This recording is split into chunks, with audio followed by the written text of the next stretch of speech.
दोस्तों, केरल के मलयालम फिल्मी दुनिया में एक बड़ा और सेक्सुअल मिसकंडक्ट का मामला सामने आया है, जिसमें सीपीआई-एम विधायक मुकेश, अभिनेता जयसूर्या, एडावेला बाबू, मनियान पिल्लाई राजू पर इल्जाम लगे हैं।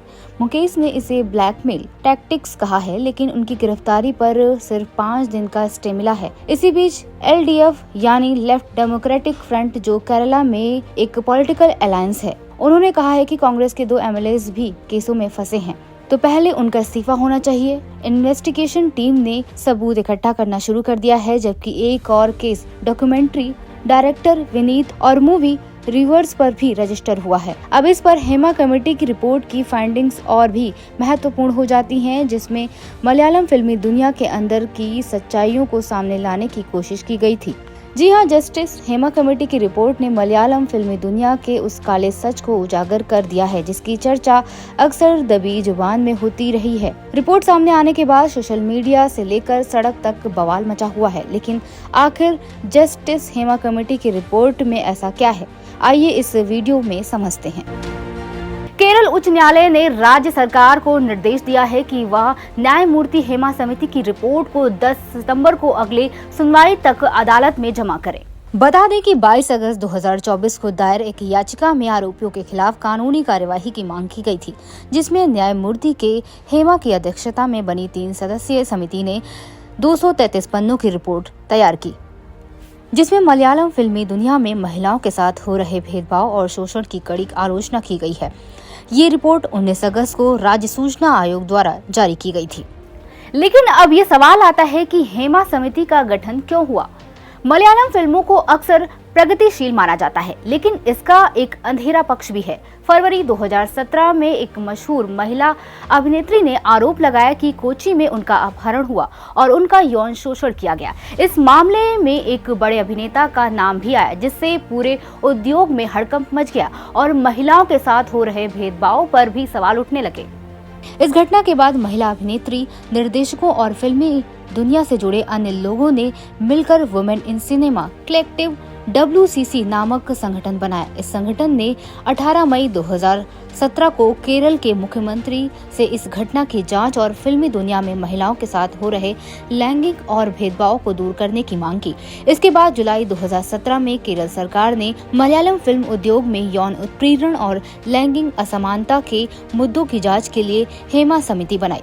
समिति ने दिसंबर 2019 में 295 पन्नों की रिपोर्ट मुख्यमंत्री पिनाराई विजयन को सौंपी।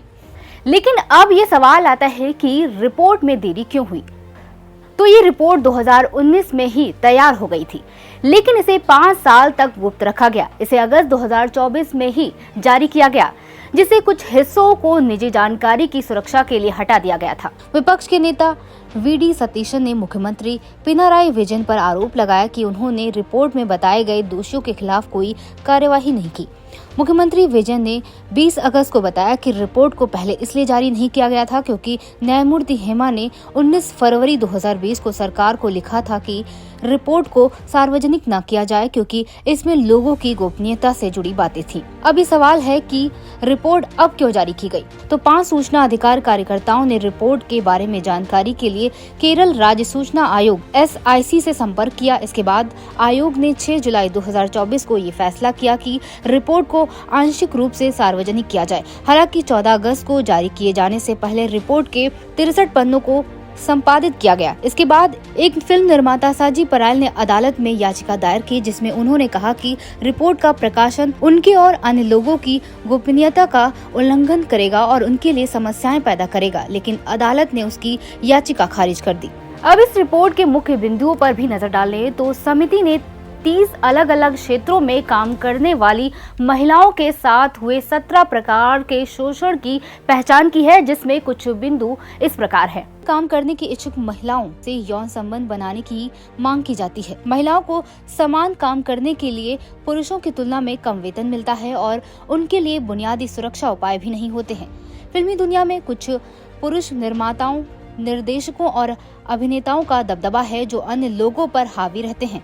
महिलाओं को आवास और परिवहन के दौरान सुरक्षा की समस्याओं का सामना करना पड़ता है। फिल्मी दुनिया में महिलाओं के खिलाफ ऑनलाइन उत्पीड़न और साइबर हमले भी आम है। अब इस रिपोर्ट के बाद कुछ अभिनेताओं की प्रतिक्रिया भी सामने आई है। वहीं इस घटना पर अभिनेता अभिषेक बनर्जी ने कहा है कि मलयालम फिल्मी दुनिया में जो हुआ वो बहुत ही डरावना और पूरी तरह से अस्वीकार है। मैं सभी महिला कलाकारों से कहना चाहता हूं कि सुरक्षा और सम्मान सबसे महत्वपूर्ण है। साथ ही अभिनेत्री तनुश्री दत्ता ने कहा है कि मुझे केरल की पीड़िता के लिए बहुत दुख है, लेकिन इस रिपोर्ट से शायद कुछ नहीं बदलेगा क्योंकि महिलाओं पर हमले और शोषण अभी भी जारी हैं। इस देश में ये मायने नहीं रखता कि आप कौन हैं, चाहे आप मिस इंडिया हो, एक अभिनेत्री हो या एक शिक्षित और सफल व्यक्ति, इससे कोई फर्क नहीं पड़ता।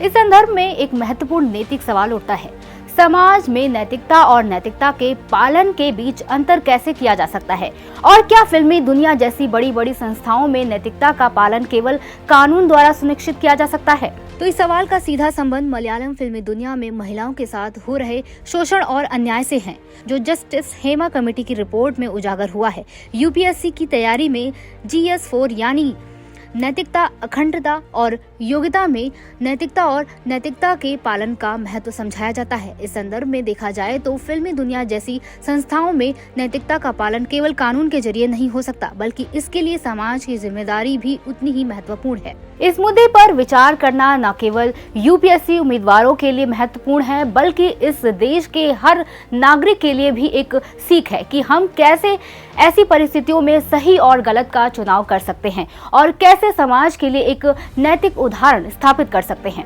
बहरहाल इस वीडियो में हमने मलयालम फिल्मी दुनिया में न्यायमूर्ति हेमा समिति की रिपोर्ट के माध्यम से सामने आई काली सच्चाई पर चर्चा की। इस रिपोर्ट में उठाए गए मुद्दे और उन पर मिली प्रतिक्रियाएं हमें ये सोचने पर मजबूर करती हैं कि कैसे हम फिल्मी दुनिया में महिलाओं के अधिकार और सुरक्षा को सुनिश्चित कर सकते हैं।